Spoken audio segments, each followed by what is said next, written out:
الحمدللہ رب العالمین، الصلاۃ والسلام علی خاتم النبیین، اما بعد، فاعوذ باللہ من الشیطان الرجیم، بسم اللہ الرحمن الرحیم۔ معزز خواتین و حضرات، آج منگل کا دن اور منگل کے دن ہمارے ہاں مثنوی شریف کا درس ہوتا ہے مولانا روم رحمۃ اللہ علیہ کے۔ تو ایک حکایت چل رہا ہے جس میں کسی عاشق سے اس کے معشوق نے وعدہ کیا ہے کہ میں آدھی رات کے بعد آؤں گا۔ جب وہ آیا تو اس کو نیند آ گئی تھی، سو گئے تھے، تو انہوں نے اس کے جیب میں بہت سارے اخروٹ ڈالے اور چلا گیا، اس بات کی علامت کے طور پر کہ تم ابھی عشق کے قابل نہیں ہو، جاؤ اخروٹ کے ساتھ کھیلو اور یہ باتیں نہ کیے گا۔ ابھی یہ جو ہے نا مطلب کون سا شعر ہے؟ تو ابھی انشاءاللہ 41 شعر تک ہم پہنچ گئے تھے، آج اس سے انشاءاللہ شروع کیا جا رہا ہے۔ چند نازی بدین مستی پست، برسر ہر کوئی چندہ مست ہست۔ تو کب تک علم علوم سفلیہ کے اس ناچیز مستی پر فخر کرے گا، کیونکہ ایسے مستی تو ہر گلی کوچے میں بہتیرے مارے مارے پڑتے ہیں۔ یعنی اپنے علوم فلسفیہ کا غرور فضول ہے، جیسے اپنے مال کا غرور، جاہ منصب کا غرور، حسن کا غرور، طاقت کا غرور فضول سمجھا جاتا ہے، وہ ایسے مغرور کہیں وقت نہیں پاتے۔ یہ حال اس غرور علم کا ہے کہ بالکل لغو بیہودہ ہے اور ناقابل وقت۔ ممکن ہے کوئی کہے اگر مغرور کی کثرت ان کی خواری کا باعث ہے، تو مستان حق کا کثرت کا بھی تو آپ اقرار کر چکے ہیں، چنانچہ ان کے روز زمرہ کو جہاں حی و قیومی کہنا ان کی کثرت پر دال ہے۔ آگے اس کا جواب ارشاد ہے۔ گرد و عالم پرشود سرمست یار، جملہ یک باشند و آ یک نیست خوار۔ اول تو اگر دونوں عالم سرمستان یار سے بر جائیں تو بھی سب ایک ہوں گے، اور ایسا ایک خوار نہیں ہو سکتا۔ یعنی خواری کا باعث وہ کثرت ہے جس میں اختلاف اور تزاحم ہو، جیسے کہ مغروران دنیا کا حال ہے، مگر سرمستان حق میں اختلاف و تزاحم نام کو نہیں ہوتا۔ وہ درویش در کلیم بخش پند و دو پادشاہ ہے، در اقلیم میں نہ گنجد، اور جس جماعت میں وحدت کی شان ہو وہ نہ کثیر ہے نہ حقیر۔ حضرت نے ایک بہت اہم کلیہ بتا دیا ہے کہ عاجزی جو ہے یہ اصل میں اتفاق پیدا کرتی ہے، اور تکبر و غرور جو ہے یہ جدائی پیدا کرتی ہے۔ ہر شخص جو مغرور ہوتا ہے وہ دوسرے کو نہیں مانتا۔ ہمارے پشتوں میں کہتے ہیں ہر سو گزان پل سیر گئیں، ہر ایک آدمی اپنے آپ کو سیر سمجھتا ہے۔ تو اس کا مطلب یہ ہے کہ ہر ایک آدمی اپنے آپ کو اعلیٰ سمجھتا ہے، تو پھر کس کی سنیں گے؟ پھر تو کوئی کسی کا بھی نہیں سنے گا۔ لیکن جو لوگ اپنے آپ کو کچھ نہیں سمجھتے وہ سب کو اپنے سے اوپر سمجھتے ہیں، لہٰذا ان کے لیے کوئی مسئلہ نہیں ہوتا۔ وہ مطلب جو ہے نا اتفاقی کی طرف نہیں جاتے بلکہ ماننے کی طرف جاتے ہیں۔ ہاں جی، وہ دوسروں کو اپنے سے بہتر سمجھتے ہیں، لہٰذا ان کا کوئی مسئلہ اور مشکل نہیں ہوتا۔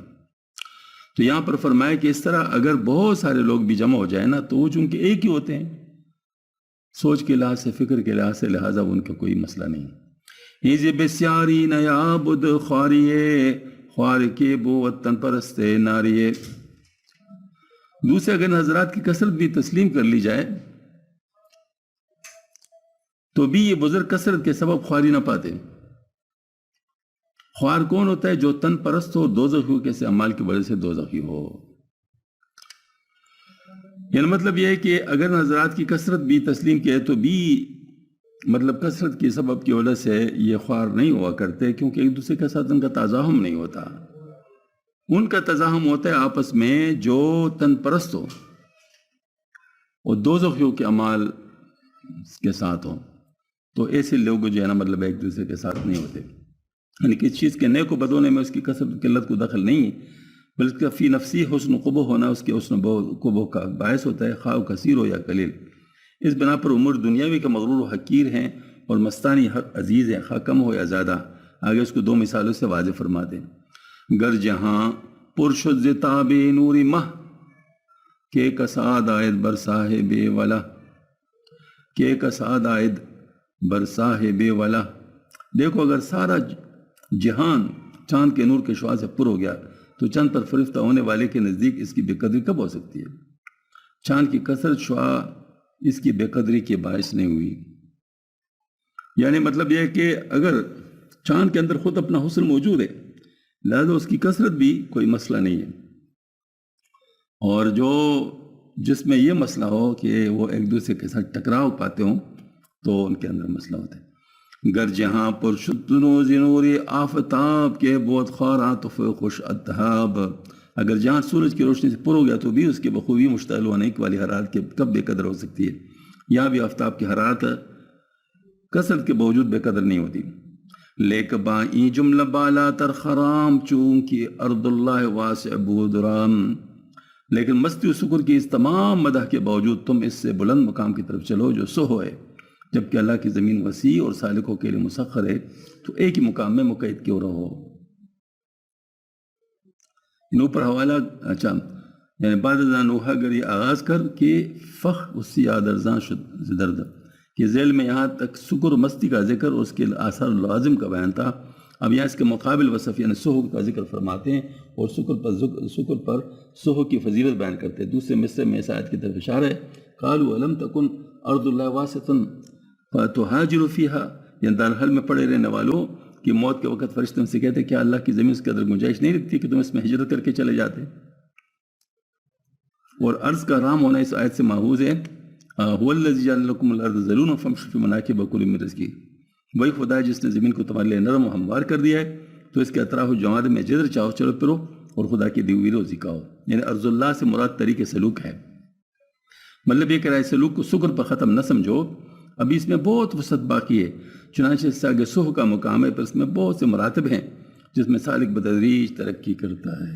سبحان اللہ، ایک بہت بڑا علم حضرت نے اس میں سموئے ہوا. اس کو سمجھنے کے لیے ذرا بنیادی چیزوں کو جاننا پڑے گا،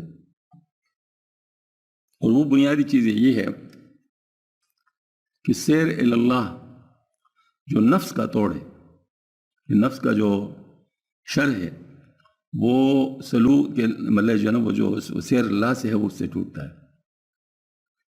اور کیسے ٹوٹتا ہے؟ جب انسان فنا حاصل کرتا ہے. فنا حاصل کرتا ہے. فنا کیا ہوتا ہے؟ انسان اپنے آپ کو بھول جاتا ہے، اللہ کو یاد رکھتا ہے. یہ جو ہے نا شکر کی حالت ہے. مطلب کیونکہ اپنے آپ کو نہیں جانتا تو شکر ہے نا،